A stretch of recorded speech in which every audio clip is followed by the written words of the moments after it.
I believed that there was a purpose and an origin in life, from life, but I did not contribute it to God. I did not accept the thesis that the starting of life was God-driven. I believed in the Bigbang Theory, for example, which says that life began in a series of massive exponential explosions which produced all the matter of the universe.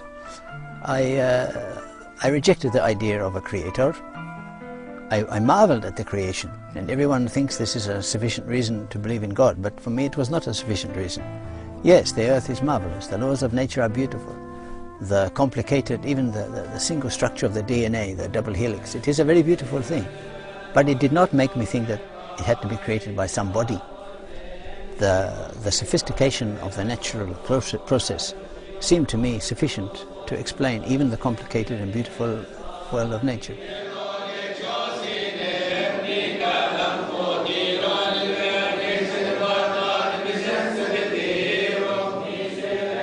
So no, I did not arrive at a creator in my own thinking. I did not see the necessity for a creator.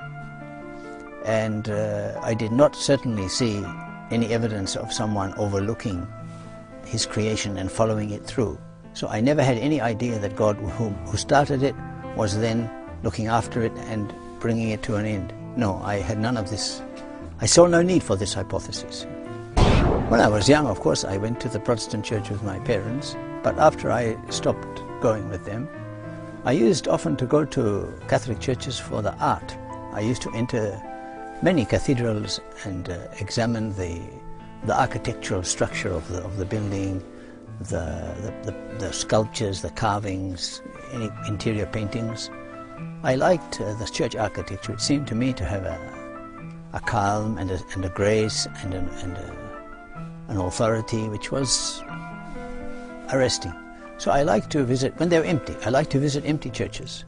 I never went to church when it was full.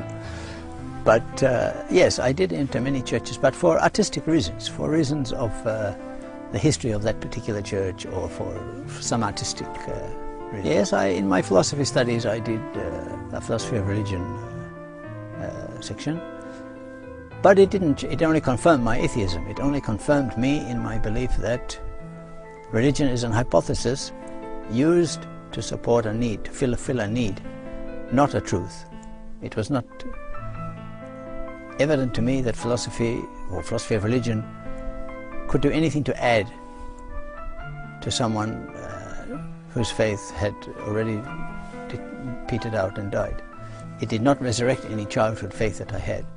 It only confirmed me in my atheism.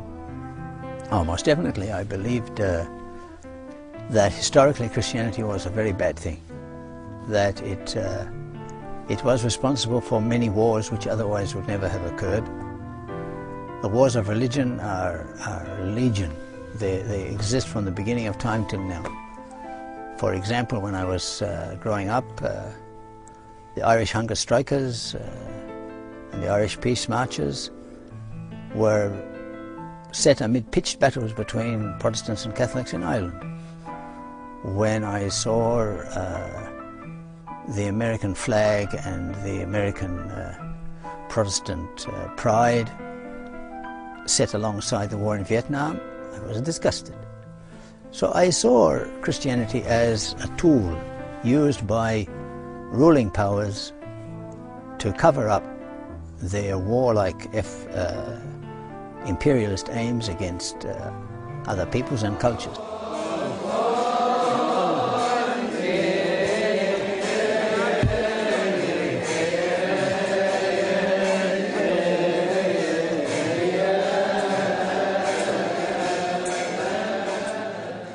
Well, when we have to distinguish between the church and Christianity now.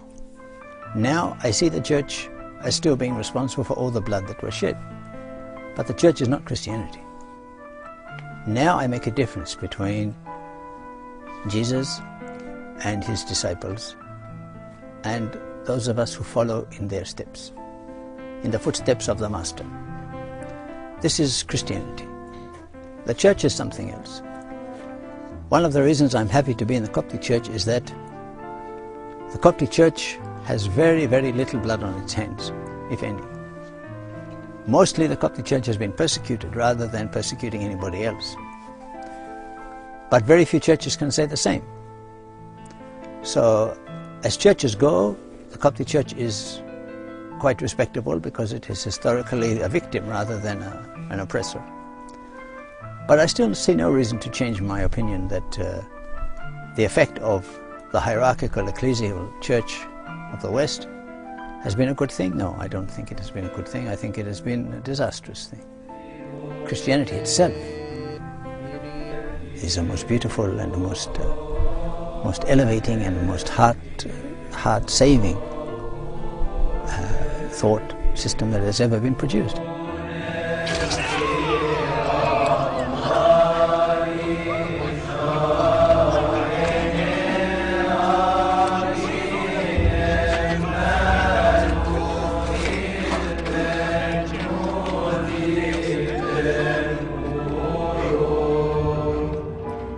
God's message through His Son to save mankind is a completely different message than the hierarchical Christian church. So I would very insist on this difference between what you see around you as church and what you feel in your heart when you know Christ. Having said that, we can come the full circle, and when you know Jesus, when you believe in Christ, when you believe in God's plan for mankind, then you can find in the liturgy of the church, you can find in the sacraments of the church, an expression of spiritual truth in material things which helps and lifts people and gives people hope. So when you go to a big cathedral and you see an Orthodox bishop praying the liturgy, you feel that matter is glorious. You feel that material things can serve God. So I love and respect the church in its sacramental presence. But historically, there's a lot of reservation still in my mind.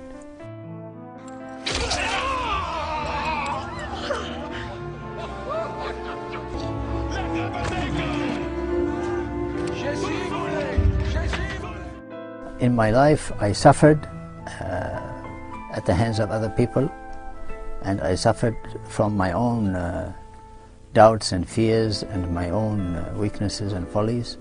So I suffered both externally and internally, and I never felt that I could go somewhere into the sky and find somebody who would help me. God was not a presence in my life. He was not near and close beside me. I never saw Him standing to protect me when boys hit me. I never saw Him come and hold my hand when I was bleeding in my heart.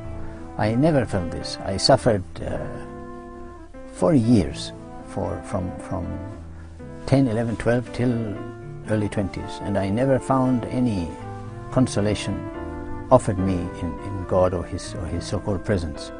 So my atheism was not just intellectual, but it was also emotional. I felt myself utterly alone, and I felt no hand extended, only the hands extended to push me down, not to lift me up. So God was nowhere in my estimation.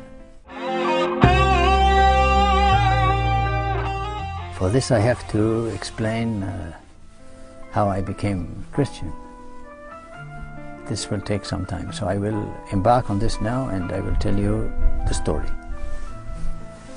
I did visit India for some time in my youth, and I did read a lot about Buddhism. So these two Eastern religions I did search to see if they could provide some answer.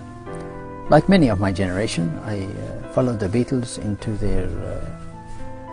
their exploration of Hinduism, and then the very favorable reception that Buddhism received in the West, not only from the Dalai Lama's visits, but also from general writing by Western people.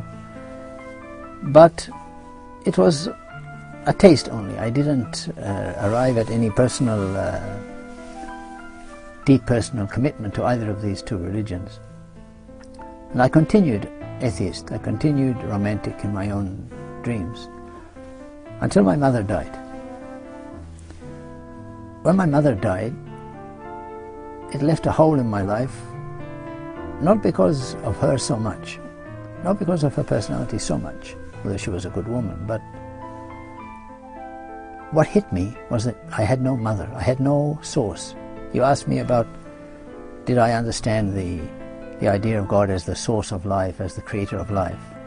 Well, I felt after my mother died that I had no origin. My source, the reason for my being had disappeared. The one who gave me birth. This had been cut away, taken away. With my mother's death, I lost my firm balance on nowhere to walk on the earth.